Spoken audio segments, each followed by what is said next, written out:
Hello नमस्कार। मेरे video को लाइक कर दीजिएगा। कौना देश बियहलई पापा धड़के मोर करे जावा धड़के मोर करे जावा। कैसन हई सासुए पापा कैसन हई गोतिनिया कैसन हई गोतिनिया। कैसन हई मोरे सासुए भैया कैसन हई गोतिनिया कैसन हई गोतिनिया।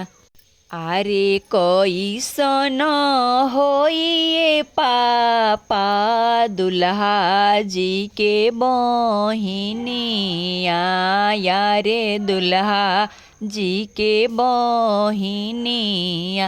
अरे कैसन होइए भैया दुल्हा जी के बहिनिया यारे दुल्हा जी के बहिनिया।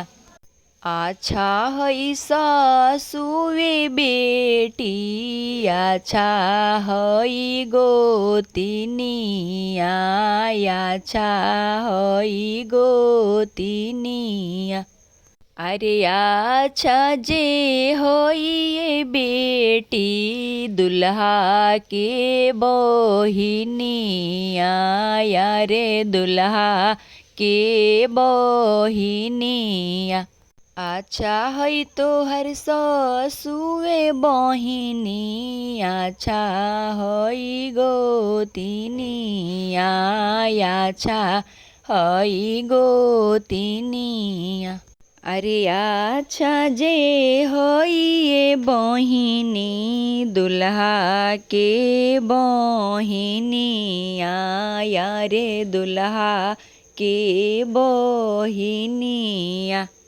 बदमाश हिया ससुइया ये पापा लाड़ाकिन हिया गोतिनिया लाड़ाकिन हई गोतिनिया।